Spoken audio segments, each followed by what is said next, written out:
प्यारी सास संगत जी, प्यार से बोलिए धन निरंकार जी। सतगुरु माता सुदीक्षा सविंदर हरदेव जी महाराज की जय। निरंकारी राजमाता गुरु वचन अवतार की जय। सात संगत जी, सतगुरु माता जी, राजपिता जी, जहाँ जहाँ भी संत महात्मा रहते हैं, सभी के चरणों में शीश झुकाकर धन निरंकार जी प्रणाम करना जी। सात संगत जी, माता जी आत्म मंथन पे जिस तरह से कहते हैं कि हम आत्म मंथन करें, दासी के मन में भाव आ रहे थे कि सासंग जी अपनी अपनी अंतर आत्मा का हर कोई अंतर्यामी है।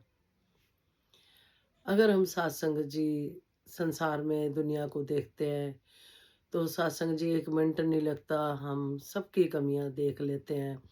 एक मिनट में हम गा देते हैं सत्संग जी कि वो ऐसा है, वो तो है ही ऐसा।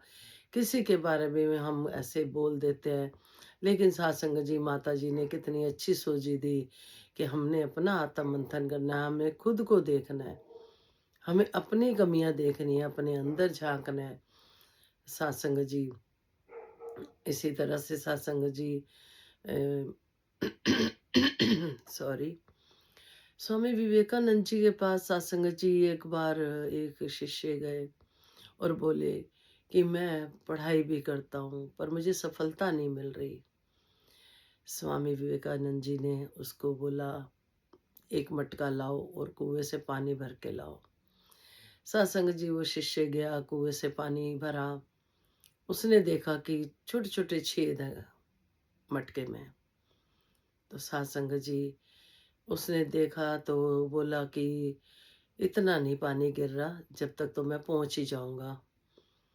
तो सत्संग जी वो भीगता जा रहा है। जब तक स्वामी विवेकानंद जी के पास पहुंचा तब तक मटका खाली हो गया था और वो भीग गया था। तो स्वामी विवेकानंद जी ने समझाया कि आपके अंदर भी इतने छेद हैं, इतने शौक पाले हुए हैं कि आपका पढ़ाई में मन ही नहीं लगता। सारा ध्यान तो आपके शौकों में है और इसलिए ध्यान ना लगने के कारण आप पढ़ाई में सफल नहीं हो पा रहे हैं।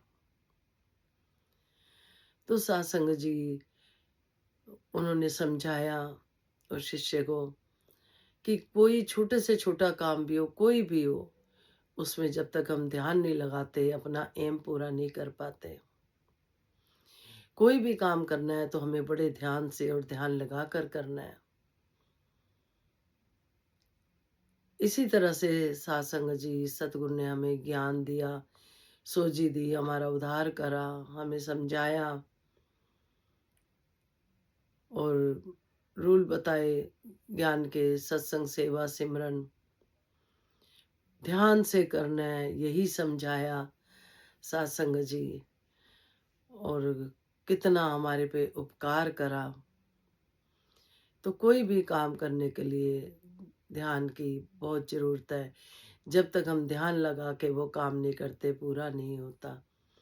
चाहे वो सिमरन हो या सत्संग में जाते हैं पर वचन आ रहे हो, सेवा हो, अगर हम मन से कर रहे हैं, दिल से कर रहे हैं तो वो परवान होती है।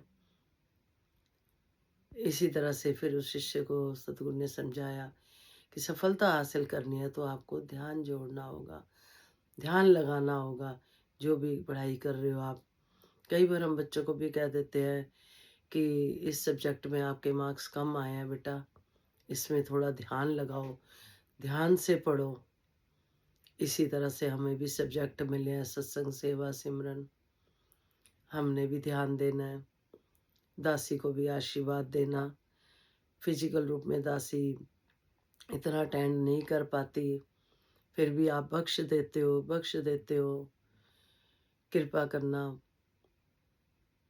कि दासी भी भाग भाग कर आप संतों की तरह सत्संग सेवा सिमरन करती चली जाए, करती चल जाए परिवार सहित। जैसे राजमाता जी ने मांग मांगी सुख सारे दुनिया दे पादो सब दी झोली च, फिर भी मिलाई रखी संतां दी टोली च। सच्चे बादशाह जितने मर्जी सुख दे देना, दासी अपनी औकात आपकी सुगात कभी ना भूले। विश्व का कल्याण हो, हर घर में ज्ञान हो, सतगुरु माता सुदीक्षा जी कृपा करे, सबके मुख पे सतगुरु का गुणगान हो। धन निरंकार जी, कोई गलती होगी हो क्षमा करना संतो। आप महान संत हो, बख्शते हो, दासी को भी, दासी के परिवार को भी बख्श लेना, धन निरंकार जी।